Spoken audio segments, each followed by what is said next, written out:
जय Hind students, childhood growing up online class में आप सभी का स्वागत है। बीएड फर्स्ट ईयर के ऑनलाइन क्लास में आप सभी का स्वागत है। आज हम लोग मेजरमेंट ऑफ पर्सनालिटी के बारे में अध्ययन करेंगे। इससे पहले हम लोगों ने पर्सनालिटी का अध्ययन किया था, जिसमें उसका अर्थ, उसकी परिभाषा, उसके फैक्टर्स, तत्व, व्यक्तित्व के विशेषताएं, व्यक्तित्व के गुण और व्यक्तित्व के प्रकार के बारे में अध्ययन हम लोगों ने बेहद तरीके से किया था।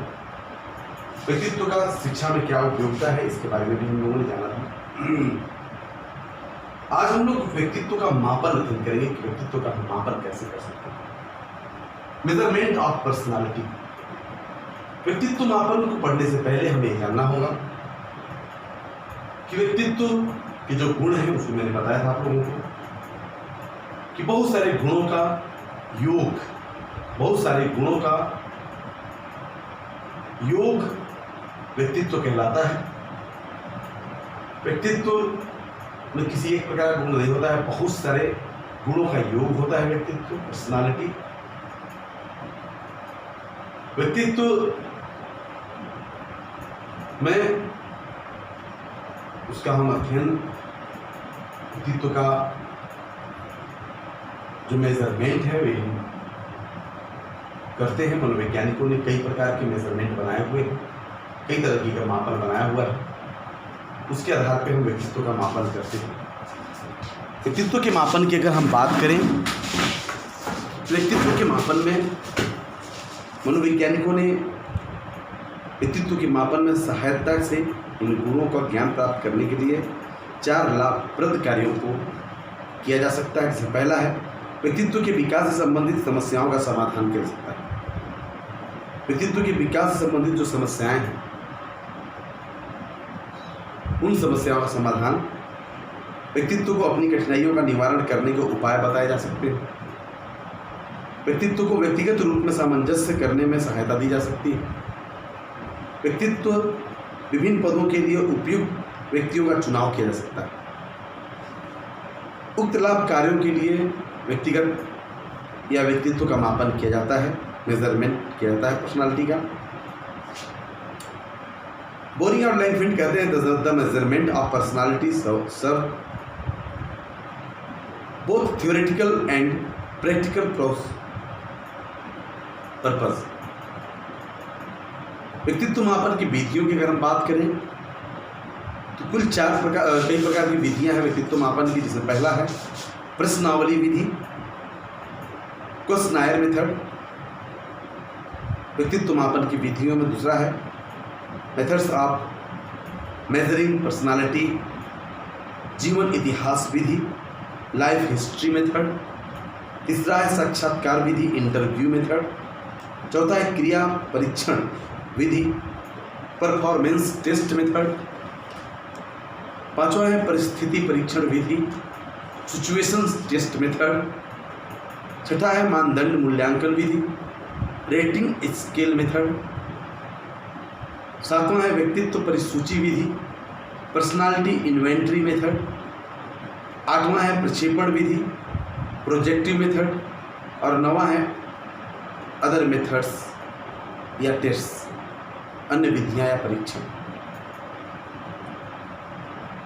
इसमें हम पहली विधि का प्रश्नावली विधि, क्वेश्चनायर मेथड का हम अध्ययन करेंगे। अभी पहले क्वेश्चनायर विधि क्या है, प्रश्नावली विधि क्या है, इसमें अर्थ की अगर बात करें तो इस विधि में कागज पे छपे हुए कुछ प्रश्न होते हैं। उन प्रश्नों पर हाँ या नहीं के निशान लगा होता है। हाँ या नहीं लिखा होता है, उस पर पेंसिल और कागज के माध्यम से जो प्रयोग करता है वह हाँ या नहीं पर टिक लगाता है, और जो उसको उसके जीवन से संबंधित होता है उस पर हाँ, और जो संबंधित नहीं होता उस पर ना का टिक लगाता है। इस प्रकार का परिचय प्रश्नों के उत्तरों की सहायता से दिया जाता है। व्यक्तित्व के मापन में प्रश्नावली व्यक्तित्व का किसी विशेष वस्तु या स्थिति के प्रति दृष्टिकोण, उसके ज्ञान के भंडार आदि को निश्चित रूप से जानने का साधन है।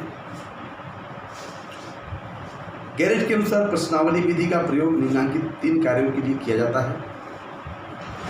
पहला, व्यक्तियों की चिंताओं, परेशानियों आदि की क्रमबद्ध सूचना प्राप्त करना। व्यक्ति के आर्थिक, धार्मिक और सामाजिक विचारों और विश्वासों की कल्पना करना, व्यक्ति की कला, संगीत, साहित्य, पुस्तकों, अन्य लोगों, व्यवसायों को करने के लिए। प्रश्नावली के मुख्य रूप से 4 प्रकार की विधियां हैं। पहला, बंद प्रश्नावली, क्लोज्ड क्वेश्चनायर मेथड। इस प्रश्नावली में प्रत्येक प्रश्न में हाँ या नहीं छपा होता है। व्यक्ति उसमें से हाँ या नहीं में जो भी होता है उसके संबंधित उसमें टिक लगाता है। खुली प्रश्नावली, ओपन क्वेश्चनायर। इस प्रश्नावली में उत्तर को लिख करके आंसर दिया जाता है। सचित्र प्रश्नावली, पिक्चरल क्वेश्चनायर। इस प्रश्नावली में दिए गए कुछ चित्र होते हैं, उस पर निशान लगाना होता है।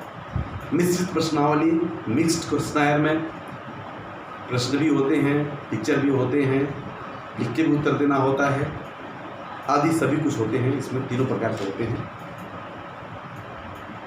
मेरिट की बात करें तो इस विधि में समय की बचत होती है। इस विधि में एक प्रश्न के अनेक उत्तर मिलते हैं। इस विधि का प्रयोग करके व्यक्तित्व के किसी भी गुण का विकास किया जा सकता है। दोष की बात करें तो इस विधि में व्यक्ति सब प्रश्नों के उत्तर न देकर कुछ ही प्रश्नों का उत्तर देता है। इस विधि में व्यक्ति कभी कभी प्रश्नों को भली प्रकार से न समझ करके ही उत्तर दे देता है। इस विधि में व्यक्ति लापरवाही से जानबूझकर गलत प्रश्नों को उत्तर देता है। निष्कर्ष के रूप में हम कह सकते हैं कि इस प्रश्न में कुछ अच्छाइयाँ तो कुछ कमियाँ भी हैं। इस तरह के प्रश्नों में व्यक्ति के अंतर्मुखी व्यक्तित्व और बहिर्मुखी व्यक्तित्व, इंट्रोवर्ट और एक्सट्रोवर्ट के बारे में हम जानकारी प्राप्त करते हैं।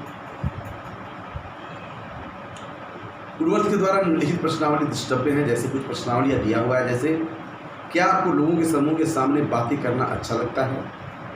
क्या आप दूसरों को सदैव अपने से सहमत करने का प्रयास करते हैं? क्या आप आसानी से मित्र बना लेते हैं? क्या आप परिचितों के बीच में स्वतंत्रता का अनुभव करते हैं? क्या आप सामाजिक समारोहों में नेतृत्व करना चाहते हैं? क्या आप इन बात से परेशान रहते हैं कि लोग आपके बारे में क्या सोचते हैं? क्या आपको दूसरे लोगों को इरादों पर शक रहता है? क्या आप निम्नता की भावना रखते हैं? क्या आप छोटी छोटी बातों से परेशान हो जाते हैं? क्या आपकी भावनाओं को जल्दी से ठेस पहुंचती है? इस तरह के प्रश्नों में उत्तर हाँ या ना में उत्तर दिया जाता है। इस तरह प्रश्नायर जो क्वेश्चनायर मेथड है, इस तरह के प्रश्न उसमें होते हैं। अगला हम जीवन इतिहास विधि का अध्ययन करेंगे, केस हिस्ट्री मेथड का अध्ययन करेंगे। आज के लिए बस इतना ही। धन्यवाद।